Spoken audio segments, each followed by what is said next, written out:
Vamos a iniciar con la escuela dominical. Hace 8 días iniciamos con una nueva serie de reflexiones, de estudios enfocados al matrimonio. Y en esta serie tenemos diferentes temas que vamos a abordar. El primer tema que estamos abordando tiene que ver con el matrimonio en el diseño del Génesis. Es decir, a partir del Génesis vamos a explicar algunas cuestiones importantes del matrimonio, como por ejemplo, cuáles son los orígenes del matrimonio o cuáles son los elementos que constituyen o definen a un matrimonio legítimo. Hace 8 días precisamente hablábamos de esos elementos que lo definen como un matrimonio legítimo y como un matrimonio también bajo la bendición de Dios. Hablaremos de otras cuestiones en el Génesis, como los propósitos de Dios para el matrimonio, las funciones del cónyuge en el matrimonio, de hombre y mujer, y también hablaremos de las distorsiones que llegan al matrimonio a razón de la intrusión del pecado en el mundo.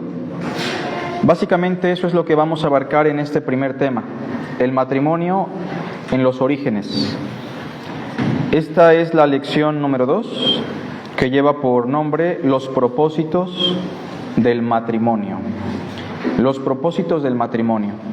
En la siguiente diapositiva tenemos el texto clave que sugerimos memorizar, leer, reflexionar, meditar. Y este pasaje es Génesis capítulo 1, versículo 26 al 28. Deben recordar que el capítulo 1 es un panorama general de la creación. O sea, el capítulo 1 va explicando lo que Dios creó de manera general el día 1, 2, 3, 4, 5, 6 y el séptimo reposó. Y el capítulo 2 de Génesis es la amplificación o la explicación detallada de lo que ocurrió en el día sexto. ¿Sale? Sobre todo centrando la atención en el hombre, que es la criatura más importante de toda la creación. Por eso han surgido algunas ideas equivocadas. Cuando se ignora esto, hay personas que enseñan que en el capítulo 1 Dios creó una pareja y en el capítulo 2 Dios creó otra pareja. No sé si han escuchado eso. O con el capítulo 1, como lo dice una fábula judía, Dios creó a Adán y a Lilith, a otra mujer que no fue Eva, pero esta mujer era muy rebelde, anárquica, no se subordinaba a Adán, y esta fue la mujer que abandona a Adán y tiene una conexión directa con el mismísimo enemigo, y de ella surgen los hombres caídos, ¿no? Y después Dios dice, pobrecito Adán, lo dejaron solito, pues vamos a hacerle una ayuda idónea, que sí embone con él. Y entonces en el capítulo 2 se creó a Eva. Son explicaciones mal enfocadas, totalmente distorsionadas, porque lo que estamos diciendo es que el capítulo 2 simplemente está detallando lo que se dice en el capítulo 1, ¿sale? Versículo 26, entonces dijo Dios, hagamos al hombre a nuestra imagen, conforme a nuestra semejanza, y señoree en los peces del mar, en las aves de los cielos, en las bestias, en toda la tierra, y en todo animal que se arrastra sobre la tierra. ¿Juntos?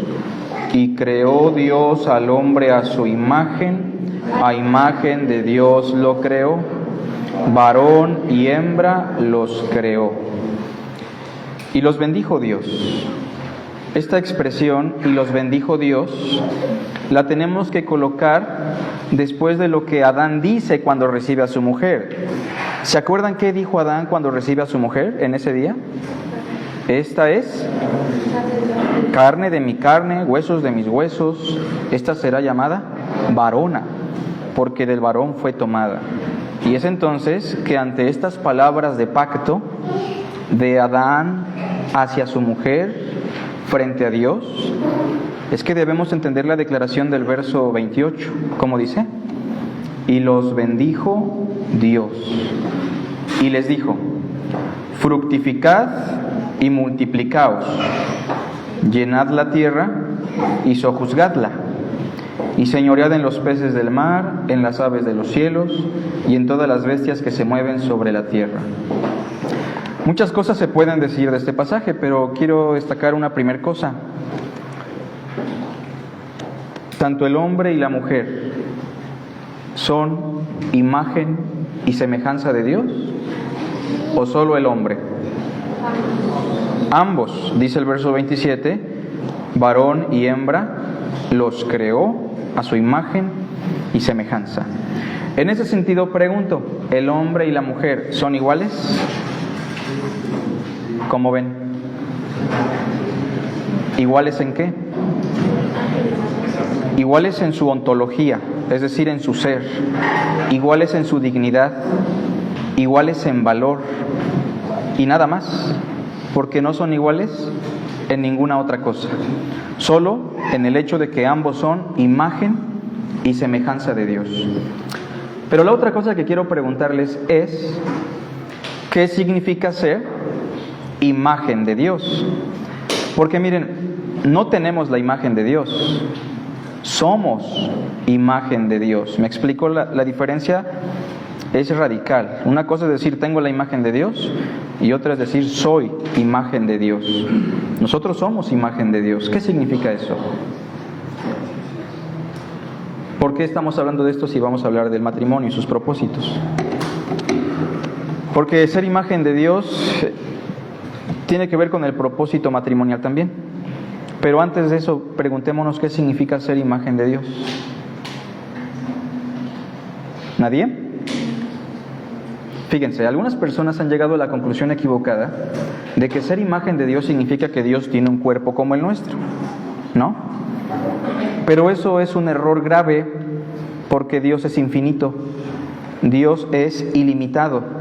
Y si Dios tuviese cuerpo, Dios tendría un perímetro, ¿cierto? Y si tuviese un perímetro, estaría limitado. Pero Dios es espíritu, Dios es infinito, es inmenso, los cielos de los cielos no lo pueden contener. Entonces, ¿por qué la Biblia habla del brazo, el pie, la boca, la espalda de Dios? Son simplemente figuras antropomórficas que destacan algunas virtudes de Dios, pero la pregunta sigue en el aire. ¿Qué significa ser imagen de Dios entonces? Tal vez la pregunta se pueda responder con otra pregunta. ¿Qué es lo que nos distingue a nosotros de las demás criaturas que se mencionan en el Génesis? La razón, lo que Pablo define como la conciencia. Porque ¿quién de los hombres sabe las cosas del hombre sino el espíritu del hombre que está en él? Nosotros somos seres conscientes, racionales, que reflexionamos, pensamos, meditamos. Los ángeles también, ¿o no? Y los ángeles no son imagen de Dios. Entonces no solamente es la conciencia, debe existir algo más que la conciencia para que seamos definidos como imagen de Dios. Es lo que declara aquí el mismo pasaje, ¿no? Y es lo que declara el mismo pasaje. Autoridad para soportar. La autoridad para gobernar. La autoridad para ser señores de la creación. ¿Qué es lo que más anhela Satanás? En una frase, ser Señor, ¿o no? Ser como Dios. Y una criatura tan baja como el hombre ha llegado a experimentar un nivel que rebasa por mucho al mismísimo ángel, porque el hombre es imagen y semejanza de Dios. Es la capacidad de la conciencia con el propósito de gobernar, tener autoridad, ser Señor. Nosotros somos los señores de la creación, ¿me explico? Dios nos colocó tanto al hombre como a la mujer. Por eso es un gran pecado, y fíjese lo que voy a decir, cuando alguien le celebra un cumpleaños a un perrito. Y si es que lo quiero mucho, lo amamos. Es un gran pecado, hermanos, porque se está distorsionando lo que significa ser imagen de Dios. Primero les pregunto, ¿debemos amar a un animal? Fíjense que no. Porque el amor es una virtud que solamente se comparte con Dios. Debemos amar al prójimo, debemos amar a Dios. A los animales debemos cuidarlos, debemos apreciarlos, pero el amor, acuérdense hermanos, el amor tiene que ver con la entrega de nuestra vida, con la entrega de nuestro ser. ¿Me explico? Y cuando elevamos a una criatura como un animal a un punto en el cual solamente se puede colocar al hombre, estamos distorsionando ya lo que significa ser imagen de Dios. ¿Me explico, hermanos? Espero que nadie se esté preguntando por qué el pastor dice esas cosas, ¿verdad? Pero bueno, hablemos entonces ahora de los propósitos del matrimonio. ¿Cuál es el objetivo de la lección? Si ya entendimos lo que significa ser imagen de Dios. Es comprender a partir del diseño original cuáles son los propósitos del matrimonio y buscar en la dirección de Dios hacerlos una realidad en nuestro matrimonio. Ya entendimos que somos imagen de Dios, que la dignidad solamente existe en el hombre, el valor, la semejanza con Dios solo existe en el hombre, la capacidad de razonar, reflexionar y ser Señor. ¿Qué tiene que ver esto con el matrimonio? Tiene que ver mucho porque yo estoy convencido que ser imagen de Dios en el matrimonio también tiene que ver con las analogías que nos presenta el Nuevo Testamento a partir de la creación. Por eso hablemos de 3 propósitos el día de hoy. El último lo vamos a definir con más calma dentro de 8 días. Pero los propósitos del matrimonio son los siguientes. Primero, número 1, un primer propósito por el cual estamos en una relación matrimonial o deberíamos casarnos es el propósito de reflejar la naturaleza de la relación del Padre e Hijo en la creación. ¿Me explico? Nosotros como matrimonio deberíamos reflejar la relación que existe entre el Padre y ¿quién más? Y el Hijo de Dios en nuestra relación matrimonial. ¿De dónde sacamos eso? De un pasaje que cita a la creación, precisamente. Si van conmigo a la primera carta a los Corintios 11,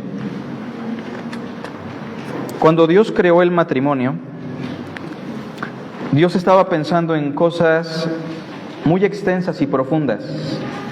Y Dios estaba pensando en que el hombre y la mujer, en esta relación donde son ejad, es decir, donde son una sola cosa, una sola carne, tienen que reflejar la naturaleza del ser de Dios en cuanto al Padre y al Hijo, porque tanto el Padre y el Hijo son un solo Dios. Yo y el Padre, uno somos.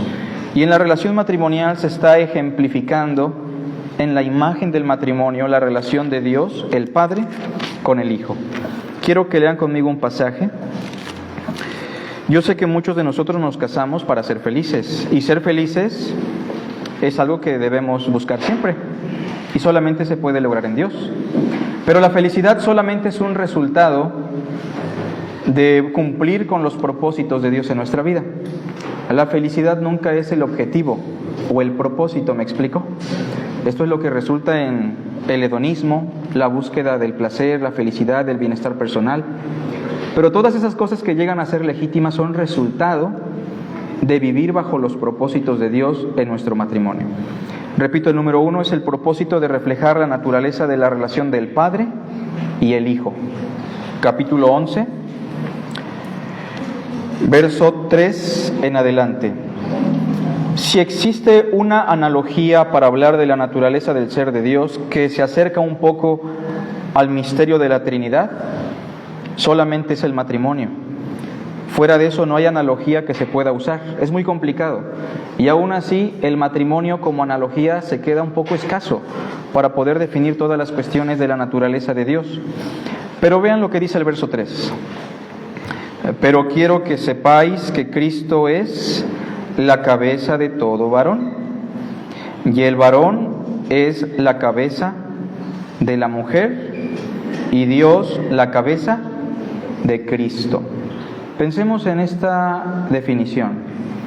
Dios el Padre, Dios el Hijo, ¿son iguales en dignidad, naturaleza, valor y poder o no? ¿Verdad que sí? Yo y el Padre, uno somos. En el principio era el Verbo, y el Verbo era con Dios. Y el verbo estaba cara a cara con Dios, no arriba, no abajo, estaban frente a frente y el verbo era Dios. Pero pregunto, ¿Cristo está subordinado al Padre o no? Díganme ustedes según el texto. ¿No dijo Jesús, porque yo siempre hago lo que a Él le agrada? ¿No dice Filipenses, fue obediente hasta la muerte y muerte de cruz? ¿No dice 1 Corintios 15 que cuando llegue el fin, todo le será sujeto a Cristo y que aún el mismo Cristo se sujetará eternamente al Padre? Entonces, hermanos, tengamos en cuenta algo. Esta analogía es muy importante porque nos enseña que en el matrimonio tanto el hombre y la mujer son iguales en valor, iguales en dignidad, pero sí existe una distinción en sus funciones. ¿Me explico? Veamos algunas cosas. Versículo 4. Todo varón que ora o profetiza con la cabeza cubierta, tengo que explicar algo. En aquella época, Medio Oriente, sobre todo en el pueblo hebreo, era diferente que en nuestros días. En aquellos días, como en estas regiones, entrar a un lugar, a un santuario, a un templo, a una sinagoga para orar a Dios con algo que cubriera la cabeza era un signo de falta de respeto. Por eso todo hombre tenía que llegar con su cabeza descubierta, sin turbante, sin sombrero, sin algo que pudiera cubrirla. Porque tener la cabeza cubierta era un signo de ofensa a su cabeza. ¿Quién es la cabeza del varón? Cristo. Y orar a Cristo con la cabeza cubierta culturalmente en aquella región era una falta de respeto. Orar a Dios así era una falta de respeto. Pero la mujer culturalmente tenía otro elemento que representaba su subordinación, sumisión a una autoridad. En este caso, las mujeres, doncellas vírgenes, siempre tenían que llevar un velo para reflejar que estaban bajo autoridad. En este caso, ¿quién era su autoridad? Su papá. Y la mujer casada tenía que orar a Dios, tenía que entrar a esos lugares también con un velo, porque tenía autoridad o no. ¿Quién era? Imagínense que en aquella región, en aquel contexto, donde las únicas mujeres que no traían velo eran las rameras y las prostitutas de Afrodita, imagínense que una hermana entrara así al lugar a orar. ¿Qué estaba diciendo? No tengo autoridad. Y lo que estaba diciendo es, vivo como una mujer sin autoridad. Y entonces, las cuestiones culturales que se mencionan aquí son lo de menos. Aquí lo importante son los principios fundamentales del matrimonio. Veamos, verso 5. Pero toda mujer que ora o profetiza con la cabeza descubierta, es decir, sin velo, ofende directamente ¿a quién? A su cabeza, que en este caso sería su esposo o su papá. ¿Se acuerda cuando Rebeca vio de lejos a Isaac? Cuando el mayordomo la traía. Cuando lo vio, ¿qué hizo de manera inmediata? ¿Por qué se lo puso? O sea, todos pudiéramos decir, híjole, pues era mejor que se lo quitara, ¿no? Para que le mostrara su belleza. Pero ella se lo pone porque no quiere que Isaac piense que es una mujer cualquiera. ¿Me explico? Estamos hablando de cuestiones culturales. Versículo 5 dice, pero toda mujer que ora o profetiza con la cabeza descubierta afrenta su cabeza, porque lo mismo es que si se hubiese rapado. O sea, Pablo está diciendo, las hermanas que ya no quieren usar velo, en aquel contexto cultural, en nada tiene que ver con los velos del sistema pentecostal. En aquella época, dice Pablo, están siendo de tropiezo para muchas personas, porque están dando a entender que no tienen autoridad. Y la gente de Corinto no hace distinción entre las cristianas y las rameras, porque las cristianas no están pensando en la debilidad de las demás personas. ¿Me explico? Gracias, hermano. Dice el versículo 6, porque si la mujer no se cubre, que se corte también el cabello. Está siendo un poquito sarcástico, ¿me explico? Y dice el versículo, y si le es vergonzoso a la mujer cortarse el cabello o raparse, pues que se cubra. Obviamente ninguna hermana iba a quererse rapar, porque eso sí la iba a identificar directamente con las brujas que vendían su cuerpo en la Acrópolis de Corinto. Versículo 7. Porque el varón no debe cubrirse la cabeza, todos juntos, pues él es imagen y gloria de Dios. ¿Quién representa la dignidad de Dios y de Cristo? El hombre en casa. ¿Quién representa la dignidad y autoridad del varón? La mujer. ¿Me explico? La mujer representa a su esposo, ¿o no? Vea lo que dice el versículo 7. Porque el varón no debe cubrirse la cabeza, pues es la imagen y gloria de Dios, pero la mujer es gloria del varón. ¿Cómo representa a Cristo al Padre? ¿Lo representa bien? Él es la imagen del Dios invisible. ¿Y cómo representamos nosotros varones a Cristo? O ahí sí no lo representamos muy bien. Pero también la hermana, las mujeres, ¿cómo representan a sus cabezas? ¿Cómo manifiestan la gloria de su esposo? ¿Me explico? Verso 8. Porque el varón no procede de la mujer, sino la mujer del varón. Y tampoco el varón fue creado por causa de la mujer, sino al revés, la mujer por causa del varón. Por lo cual la mujer debe tener señal de autoridad sobre su cabeza. Solamente era una señal de autoridad. Por causa de los ángeles. Aquí la palabra ángeles se refiere a los mensajeros de la congregación. Si una mujer no tiene papá, no tiene esposo, en la iglesia hay autoridades y esos son los mensajeros de la palabra, que use su velo. Estamos hablando del contexto de aquellos días, hermanos, no quiero que al rato las hermanas digan, ya traemos un velito por cualquier cosa. Verso 10. Por causa de los mensajeros. Pero en el Señor ni el varón es sin la mujer, ¿cierto? Ni la mujer sin el varón. ¿Codependemos el uno del otro o no? ¿Sí? Pero así como la mujer procede del varón, también el varón nace de la mujer, pero todo procede de Dios. Pablo cita el Génesis, y aquí quiero que hablemos de algunas cosas sobre este primer propósito. ¿Cómo reflejamos la naturaleza de Dios? La relación entre el Padre y el Hijo. Inciso A. En la igualdad que hay entre el Padre y el Hijo. Primero eso. Usted no es más valioso que su esposa. En el cristianismo, de manera inconsciente, se ha sembrado una mentira en la mente de los varones, sobre todo en las regiones de Medio Oriente, que el varón es más valioso que la mujer. ¿Han escuchado eso alguna vez? De hecho, hoy vivimos en una sociedad también feminista en nuestra época, donde incluso las mujeres llegan a llegar a ese extremo, ¿no? Decir, no necesitamos al varón. Hay muchos videos en las redes, ¿no? Donde ellas dicen, no los necesitamos, podemos salir solas adelante, somos independientes, estamos empoderadas. Las dos cosas son una aberración a lo que enseña la Escritura, porque tanto el hombre y la mujer son valiosos. Y vea la analogía, el cuerpo, cabeza de. ¿Quién es la cabeza del matrimonio? El varón. ¿Pero qué es más valioso para usted en su cuerpo? ¿Su cabeza o su cuerpo? ¿El tronco o la cabeza? ¿Qué prefiere usted? ¿Cómo ve?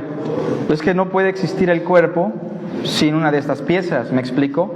Por eso lo primero que hay que explicar en cuanto a la analogía es que ambos son iguales en valor. Durante siglos, incluso en la patrística del cristianismo, se creía, en algunos círculos, que la mujer no era tan valiosa como el varón, menos en el mundo árabe musulmán, donde se creía que la mujer era tan valiosa como 2 camellos o 3 esclavos, ¿se imagina?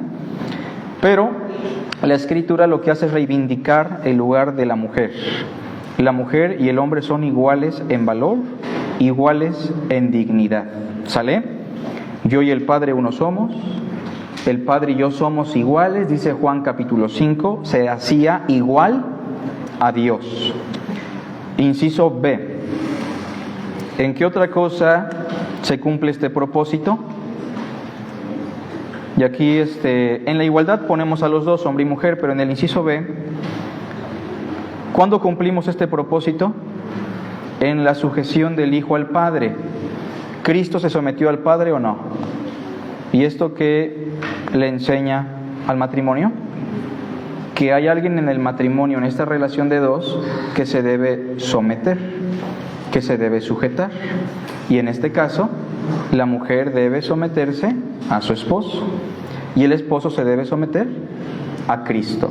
Obviamente, tal vez hemos pasado por un contexto complicado O hemos pasado por iglesias complicadas donde la palabra sumisión, subordinación, sometimiento activa mecanismos inmediatos en nuestro sistema emocional que nos hacen inmediatamente rechazar estas palabras. Pero cuando hablamos de sumisión, sujeción, estamos hablando de la disposición amorosa del varón para cuidar, proteger, dirigir y guiar a la mujer. Y la mujer tiene que acceder a esa autoridad que Dios le confirió al varón. ¿Para qué? Para que se refleje la sujeción del hijo al padre. En eso se está cumpliendo esa analogía. Inciso C.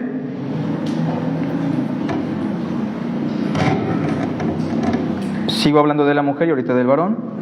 En la digna representación que el hijo hace del padre. ¿Cuántas veces hizo quedar mal Cristo a su padre, hermanos? ¿O cuántas veces habló mal de él así con Pedro? Oye, fíjate, ahorita que no está te quiero platicar. Es que el Padre me mandó acá a morir en la cruz y la verdad pues yo estoy padeciendo. ¿Cuántas veces lo hizo, hermanos? Hermanas, ¿cómo estamos nosotros representando la dignidad de nuestro varón? Cuando la gente se dirige al matrimonio, la gente muchas veces se dirige a la mujer.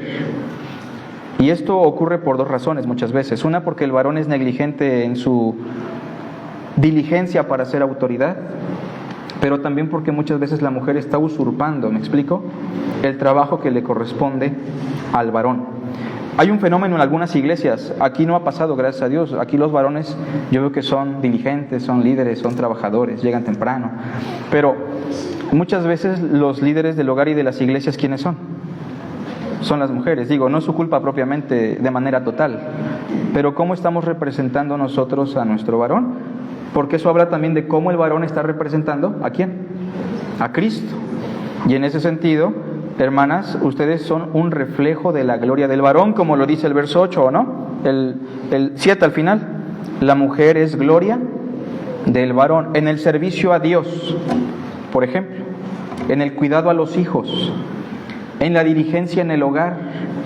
¿Cómo estamos representando nosotros al esposo, hermanas? ¿Cómo estamos reflejando la gloria del varón? ¿Me explico?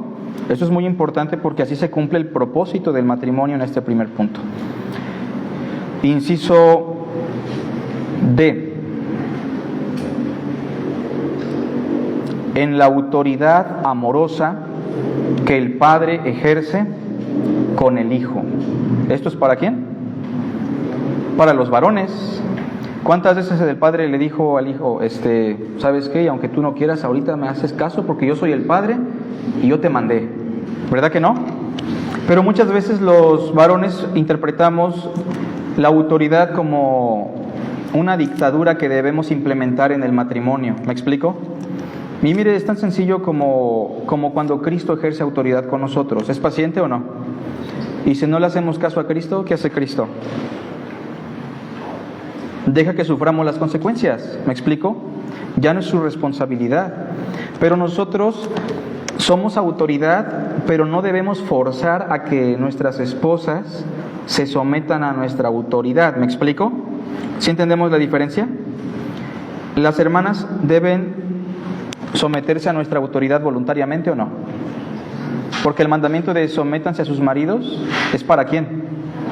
Para ellas. No hay un mandamiento que diga: esposos, someted a vuestras esposas en el temor de Dios, ¿o sí? No dice eso. Somos autoridad, ¿me explico? Y si no reconocen tu autoridad, hermano, es porque probablemente hay un defecto en esa autoridad. En el ejercicio de autoridad hay un defecto. Probablemente se quiere imponer la autoridad. Y hay muchas formas en las cuales se quiere imponer la autoridad. ¿Qué formas hay para imponer autoridad? ¿Amenazas? ¿Qué más? Cuando hay gritos es porque hay una gran falta de autoridad. Cuando hay falta de dominio es porque no hay autoridad. Pero si hay algo que debe caracterizar la autoridad del esposo es el amor. El amor es la premisa máxima de la autoridad. El servicio. ¿Cómo nos gobierna Dios? ¿Alguien sabe? Cuando Dios creó el universo, dice que la tierra estaba desordenada y vacía. Creó al hombre en el día sexto. Pero pregunto, ¿por qué Dios creó tantas frutas, colores, sabores, carnes, paisajes, temperaturas, ambientes, climas? ¿Por qué, hermanos? ¿Eran necesarios todos estos? Fíjense la pregunta, ¿eran necesarios? Pregunto, Dios pudo haber creado tal vez un solo alimento, el maná, y que con eso viviéramos toda nuestra existencia. Agua simple y nada más, no hay sabores más que agua simple y un pan seco, y con eso van a vivir y con eso se la van a pasar. ¿Podía o no? Pudo haber dicho Dios nada más con el frío, o nada más con el calor. ¿Podíamos o no? Si Él nos hubiera diseñado así, sí. Pero ¿por qué Dios hace tantas variedades de sabores, colores, sabores, climas, comodidades? ¿Por qué? Relieves. ¿Alguien sabe por qué? Dios estaba sirviendo al hombre. Porque Dios gobierna a su creación, ¿cómo? Sirviéndola, mostrándole su amor. ¿Cómo debe gobernar el hombre a su esposa? Su casa. ¿Cómo debe dirigir, ser autoridad? ¿Cómo? Sirviendo con amor. ¿Me explico? Y cuando esa sale de definición de autoridad, a las hermanas no les va a costar tanto, siempre va a costar someterse, ¿eh? Porque Dios sigue siendo amoroso con nosotros, servicial, y nos cuesta o no. Pero aunque el varón sea el mejor ejemplo de autoridad, aún así va a costar. Pero va a costar menos, hermana, ¿o no?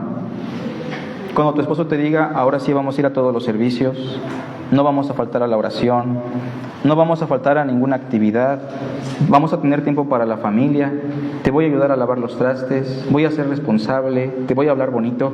¿Va a ser fácil para la esposa someterse o no? Va a ser más fácil, pero no va a ser una sumisión tampoco plena, ¿sale? En ese sentido, hermanos, repito, también reflejamos este propósito en la autoridad amorosa que el Padre ejerce con el Hijo. El hombre debe ejercer autoridad con amor. Segundo propósito, punto número 2.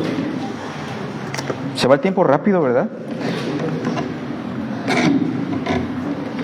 El propósito de reflejar la relación de Cristo con la iglesia. Este pasaje lo hemos leído muchas veces, ¿no?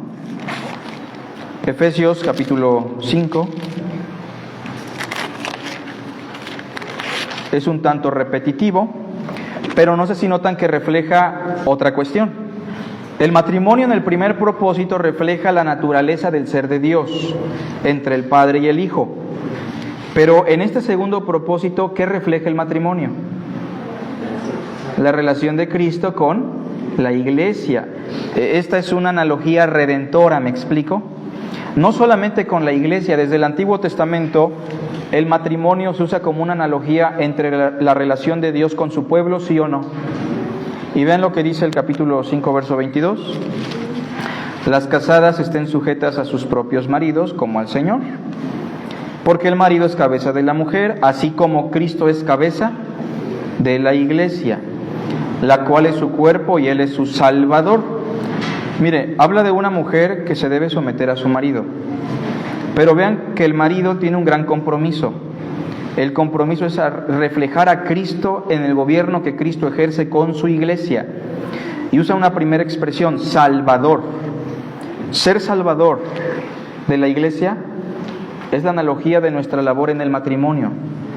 Ser salvadores de nuestra esposa en un sentido. ¿En qué sentido? Hermanos, ¿nuestra esposa depende de nosotros o no? ¿Sí o no? En la mayoría de los casos depende económicamente de nosotros. Al ser matrimonio codependemos emocionalmente y espiritualmente también. O sea, nuestra esposa sí es un reflejo de lo que nosotros hacemos espiritualmente con ella. Vean lo que dice el versículo 24. Así que como la iglesia está sujeta a Cristo, así también las casadas lo estén a sus maridos en todo. Y ven lo que dice: maridos, amad a vuestras mujeres, así como Cristo amó a la iglesia y se entregó a sí mismo por ella. ¿Para qué se entregó Cristo, hermanos? Para santificarla. Nosotros tenemos que entregarnos para que nuestras esposas sean santas, para que nuestras esposas se parezcan cada vez más a Cristo. En todas las áreas de la vida, buenas amas de casa, buenas madres, buenas esposas, buenas hermanas, buenas cristianas, ¿me explico? Nosotros tenemos esa responsabilidad. No depende totalmente de nosotros, ¿me explico? Porque la mujer es un ser independiente también, ¿se entiende? Tiene voluntad, pero nosotros debemos trabajar en ello. En eso radica también la autoridad y cómo reflejamos esta analogía redentora. Versículo 26, para santificarla, habiéndola purificado en el lavamiento del agua por la palabra. ¿Con qué santificamos? Con la palabra, la instrucción de la palabra. Quiero preguntarle a los varones de aquí, ¿cuántas veces a la semana usted le explica la palabra a su esposa? ¿Cuántas? Porque tal vez la pregunta no es esa, la pregunta es, ¿usted está estudiando para poderle enseñar a su esposa? Esto es muy importante, hermanos, porque la Biblia sí es muy específica. Por ejemplo, dice, y si tiene alguna pregunta, ¿lo han leído? Pregúntele ¿a quién? A su marido. ¿Saben por qué Pablo es tan específico con esto? Porque cuando el varón, siendo autoridad, no es la fuente de enseñanza de la mujer, ¿qué es lo que pasó cuando Adán dejó de ser la fuente de enseñanza de Eva? Llegó la serpiente, ¿o no? Y le engañó. Y entonces Eva dijo, no, pues ya me engañó, ahorita yo aquí soy la que mando, ¿sabes qué, Adán? ¿Deberías comerte esta frutita o no? Se distorsiona todo. Cuando el varón no enseña la Escritura, cuando el varón no conoce a Dios en su palabra, el matrimonio está en riesgo. Por eso, si usted, hermana, ve que su esposo no quiere leer, no quiere venir a la iglesia, ore por él, pida consejería. Si él es miembro de la iglesia, hable con los pastores para que lo vayan a visitar. Y varón, si usted está pasando por esto, busque ayuda. Necesita ayudar a su esposa a crecer espiritualmente. Eso es muy importante. Sigue diciendo el versículo 27. A fin de presentársela a sí mismo una iglesia gloriosa, que no tuviese mancha ni arruga ni cosa semejante, sino que fuese santa y sin mancha. Así también los maridos deben amar a sus mujeres como a sus mismos cuerpos. El que ama a su mujer, a sí mismo se ama. Porque nadie aborreció jamás su propia carne. Por eso cuando alguien comete adulterio, ¿contra qué peca? Contra su propio cuerpo. Lo está dañando. Dice el versículo, sino que la sustenta y la cuida, como también Cristo a la iglesia. También el sustento y el cuidado, que ya lo mencionaremos después. Pero ser autoridad significa cuidar, proteger, sustentar, amar, instruir. En conclusión, dice Pablo en el versículo 31, por esto dejará el hombre a su padre y a su madre y se unirá a su mujer y los dos serán una sola carne. Grande es este misterio, mas yo digo esto respecto de Cristo y de la iglesia. Por lo demás, cada uno de vosotros ame también a su mujer como a sí mismo y la mujer respete a su marido. Veamos el inciso A, por favor, de este segundo propósito, reflejar la relación entre Cristo y la iglesia. En este caso, el hombre debe reflejar el amor de Cristo para la iglesia en la relación matrimonial. El cómo yo trato a mi esposa, cómo yo me dirijo con ella, cómo yo la instruyo, cómo yo la sustento, tiene que reflejar el cuidado y la autoridad de Cristo para su iglesia. En el inciso B, la mujer tiene que entender que en la relación matrimonial ella tiene la obligación de reflejar el respeto que la iglesia tiene ¿para quién? Para Cristo. Y la mujer tiene que respetar a su marido. Tal vez su marido, hermana, no es el más inteligente. A ver, véala a los ojos y digan usted, ¿es inteligente? Tal vez no es el más inteligente, ¿verdad? Tal vez no es el más abusado para muchas cosas. Se funde un foco y quiere llamar al eléctrico. Pero usted tiene que respetarlo. ¿Me explico? El respeto es muy importante porque él fue colocado por Dios como autoridad. ¿Sale? Bien, y vamos al último propósito, hermanos. Este es muy importante y en este nos vamos a enfocar dentro de 8 días. Solo voy a dar unas cosas básicas. Punto número 3. ¿Sienten calor, hermanos? Poquito, ¿verdad? El propósito de darle una descendencia a Dios. A veces yo no entiendo por qué los matrimonios dicen, nos vamos a casar, pero no vamos a tener hijos. ¿Por qué? Entonces, ¿para qué se casaron? ¿Me explico?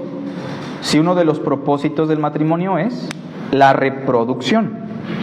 Sé que hay casos específicos donde Dios no va a dar hijos, ¿me explico? Y aunque busquemos los mejores tratamientos, va a haber casos donde no va a haber hijos. Sé que hay casos legítimos donde la salud del varón o de la mujer, más bien específicamente, va a ser imposible que pueda darse la cristalización de un bebé. Pero cuando hablamos de cuestiones como es que no nos va a alcanzar, hermanos, ya estamos hablando de cuestiones totalmente distintas. Yo entiendo que la situación es complicada, ¿no? Pero la Biblia dice, al que sabe hacer lo bueno y no lo hace, le es pecado. Todo lo que no proviene de fe es pecado. ¿Me explico? Entonces tengamos precaución con esto, porque los hijos son una bendición, ¿o no? Son una bendición. Y mire, no estoy diciendo con esto tengan 20, 30, ¿no? Hasta que la mata se seque, como dijo una persona. Pero lo que yo sí quiero sembrar en usted es una perspectiva correcta de los hijos.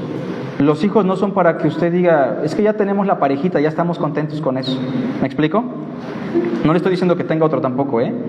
Es una cuestión donde entra la libertad, pero sí tenemos que tener una convicción bíblica de por qué vamos a casarnos, cuántos hijos vamos a tener. O sea, muchas veces ni siquiera esto está en nuestras manos. ¿Me explico? Pero un propósito del matrimonio, que en muchos matrimonios se va a cristalizar, tengamos 1, 2 o 20 hijos, que lo dudo, es que nuestros hijos sean una descendencia. ¿A quién? A Dios. Y hay un pasaje en Malaquías, en la Reina Valera, por favor. Malaquías 2.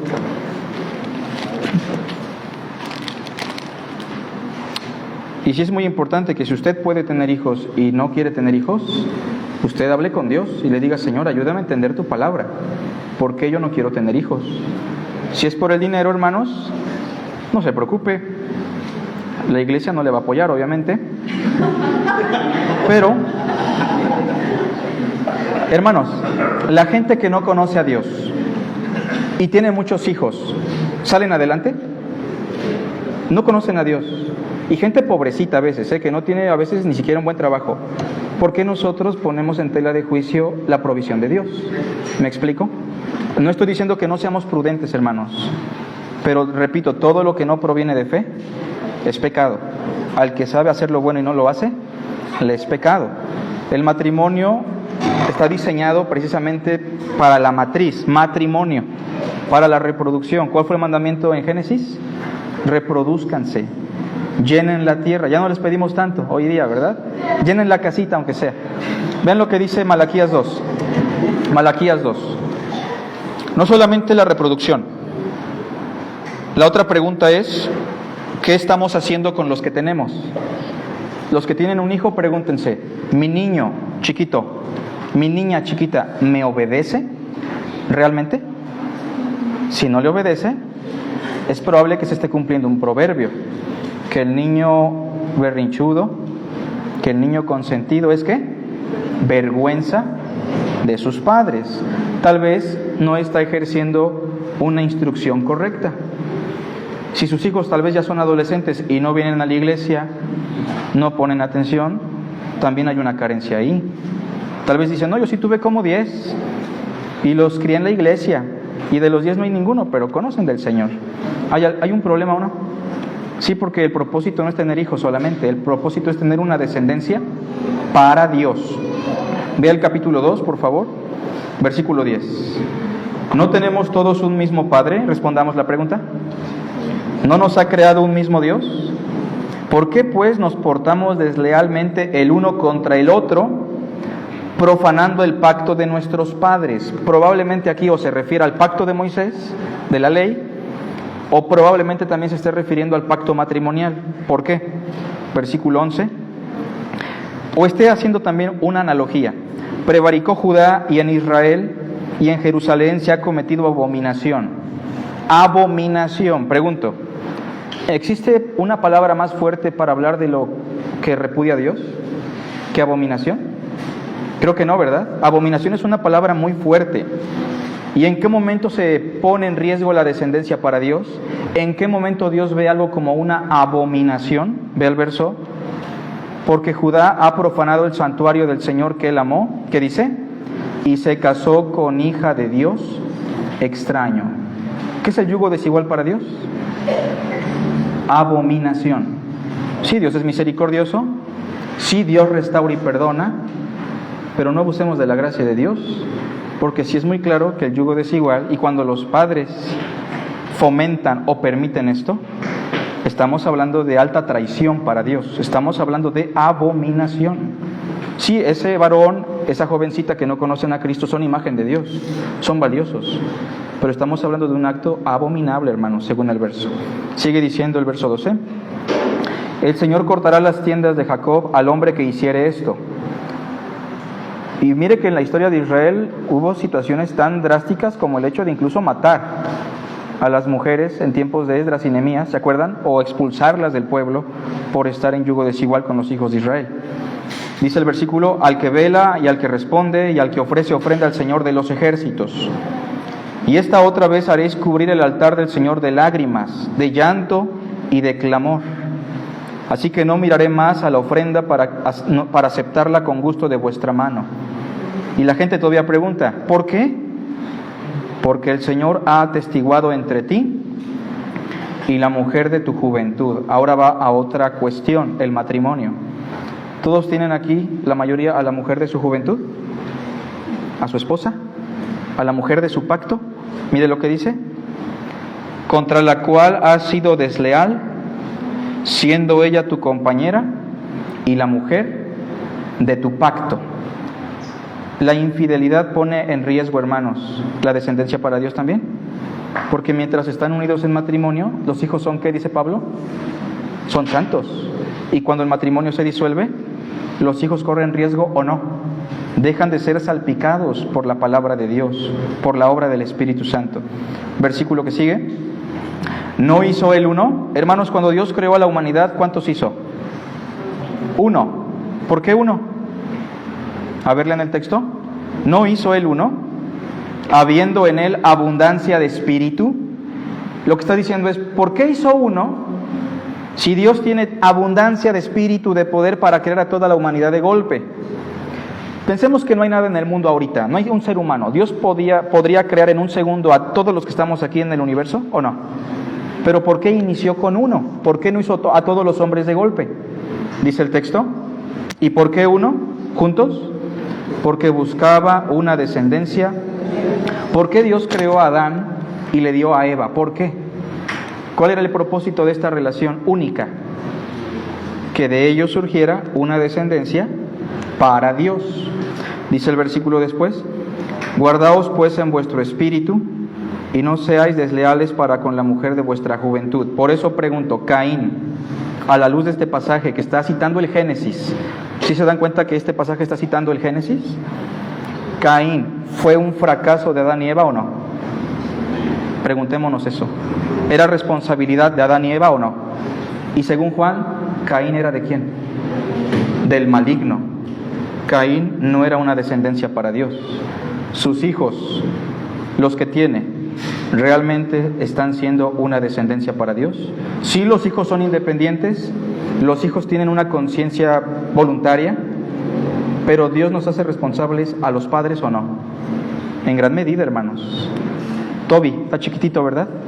Pero Toby depende totalmente de sus papás. Y Dios va a juzgar a John y a Alexia de lo que ellos hagan con Toby en el día del juicio. Y cada uno de ustedes, hermanos, tiene que tener eso en mente, una descendencia para Dios. Si su hijo es profesional, tiene una buena carrera, un buen sueldo, vive bien y no tiene a Dios, usted fracasó como papá, usted fracasó como mamá, usted no le dio lo más importante. Puede tener todo, pero no tiene nada porque no tiene a Cristo. Y no puede estar bien, como lo dijeron en la conferencia, porque nadie puede estar bien si no tiene a Dios en su vida. ¿Me explico, hermanos? Por eso es muy importante este tercer propósito. ¿Cómo se da este propósito? Voy a mencionar cosas básicas y dentro de 8 días vamos a extendernos un poco más. Inciso A, primero en la reproducción. Inciso A, en la reproducción. Tenemos que estar conscientes que la reproducción, aparte de todo lo que brinda de manera personal a la pareja, que es bueno, tiene también como fin la reproducción. ¿Sale? Este propósito se da cuando llevamos a cabo eso. Inciso B, en la autoridad para guiar a los hijos a Dios. Hace 8 días decía una cosa, su hijo, algunos dicen, es que mi hijo es mi amigo. Entiendo que debe existir un vínculo de amistad, pero entendamos una cosa, usted no es solamente el amigo de su hijo, usted es su autoridad. ¿Me explico? Usted es su guía, usted es responsable de él, no puede estar en ese nivel, tiene que amarlo, pero como padre, como madre. Hablaba con una señora hace un tiempo que me decía, es que mis hijos me platican que están en Jalapa, en la universidad, y tienen novias y me platican y yo les aconsejo, mi esposo no sabe, pero yo quiero ser su amiga. Está dañando la vida de sus hijos que conocen al Señor. Le está permitiendo que ellos tengan un yugo desigual. Le está quitando la autoridad a su esposo. Le está ocultando una situación que va a lastimar mucho en un futuro. Por eso, hermanos, tengamos precaución, porque esto se cumple cuando somos autoridad para guiar a los hijos a Dios. Y a diferencia de la esposa, a los hijos sí los podemos someter, ¿me explico? Hasta cierto punto los podemos someter. Si viven en casa, aún tienen obligación de someterse a nosotros. A la esposa no la podemos someter, pero a los hijos sí los podemos someter en amor, en disciplina, ¿me explico? Esto es muy importante. Con amor, con sabiduría, obviamente hay muchos principios para eso, pero esto es muy importante, que en el matrimonio se esté ejerciendo esto, en el común acuerdo entre los dos, el esposo y la esposa. Los hijos tienen que ver congruencia en ambos, ¿me explico? Porque a veces el niño corre con el papá, le dice que no, pero después corre con la mamá, le dice que sí. Y estas cosas, hermanos, van a provocar que en un futuro el niño realmente se desvíe por completo de lo que significa creer en Dios, de lo que significa someterse a Dios. Dios es misericordioso y en su bondad muchas veces nos da bendiciones, aunque fuimos negligentes. Pero todo lo que el hombre siembra, eso también segará. Si su niño pequeñito ahorita no obedece a Dios, ni respeta al hombre, como dice la parábola, ¿qué le hace pensar a usted que cuando él llega a la adolescencia va a cambiar? ¿Verdad que no? No va a cambiar. La situación se va a agravar. La misericordia de Dios y la providencia de Dios son grandes, pero no juguemos a ser Dios, ¿me explico? Porque nosotros no podemos. Tenemos que confiar en Dios y hacer lo que nos toca. Y Dios dice: yo honro a los que me honran. Y fíjese que eso se lo dijo Dios a un hombre llamado Elí en la crianza de sus hijos, que ya eran adultos, por cierto. En la autoridad, inciso C, termino. ¿Cómo mantenemos una descendencia para Dios? En la fidelidad al pacto matrimonial. Quiero preguntarles algo para terminar. ¿A los niños les beneficia mucho ver que sus papás se abracen, se besen, se quieran? ¿O no les beneficia? A todo niño, a toda niña, ¿le afecta para bien ver siempre unidos a sus papás? ¿O no?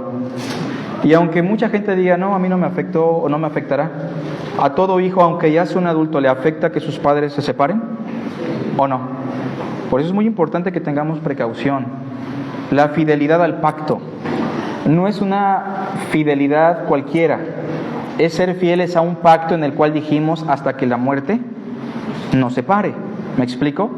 No hay razón alguna para el divorcio. Yo sé que algunos ahorita dicen: no, pero la fornicación, hermano. Claro, hay situaciones específicas donde es muy complicado llegar a un punto de restauración, pero no es el deseo de Dios el divorcio, el repudio, porque se afecta el propósito matrimonial, que es tener una descendencia para Dios. Vean lo que dice Malaquías, termino, verso 16. Porque el Señor Dios de Israel ha dicho que Él aborrece el repudio y al que cubre de iniquidad su ropa, dijo el Señor de los ejércitos. Guardaos pues en vuestro espíritu y no seáis desleales. ¿Qué es lo que miramos en el teléfono, hermanos? ¿Cómo interactuamos con las chicas fuera de la iglesia, fuera de la vista de nuestra esposa? Hermanas, ¿cómo usted se relaciona con los varones? ¿Cómo usted platica con las personas de afuera? Tengamos precaución, porque eso puede poner en riesgo la relación matrimonial, que es muy valiosa. Uno de los regalos más grandes que tenemos después de la salvación, ¿cuál es? El matrimonio. Y la descendencia para Dios se puede fracturar, ¿me explico? Se puede lastimar muchísimo. Cuando Sara le dice a Abraham: quiero que te llegues a mi sierva, ¿por qué fue grave? ¿Alguien sabe? ¿Qué es lo que buscaba Dios de Abraham y Sara? Una descendencia para Dios. Y mire qué cosa tan importante, porque esa descendencia para Dios tenía como prioridad que llegara ¿a quién? El Mesías. ¿Por qué fue grave que Sara le dijera a su esposo: llégate a mi sierva? Ahora, no sé si están notando la réplica de Eva, cómo Eva se está replicando en todas las mujeres del Génesis, que buscan enseñar, guiar, instruir, someter al varón. ¿Lo notan? ¿Cuál fue el problema?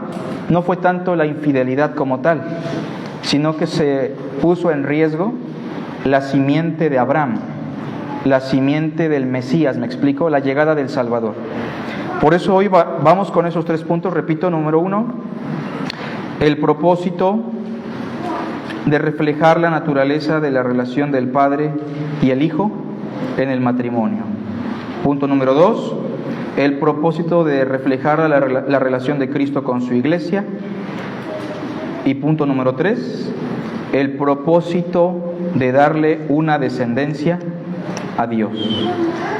No importa, hermana, si usted no tiene muchas virtudes o usted, varón, no tiene mucho para entregarle a Dios, pero si tiene un hijo, dedique sus fuerzas a ello, que el niño conozca a Dios. No importa si el niño termina siendo albañil, carpintero, mecánico, vendedor de helados, no importa, pero que su niño, su niña, conozcan al Señor, amen al Señor y le sirvan. Porque ¿de qué le aprovecha al hombre ganar el mundo si va a perder su alma? ¿Me explico? Oremos a Dios y damos paso a lo que resta. Padre, te damos gracias por tu palabra. Bendícela en el corazón de tus hijos. Bendice a los matrimonios y que estos propósitos se cristalicen en ellos. En el nombre de Cristo Jesús. Amén.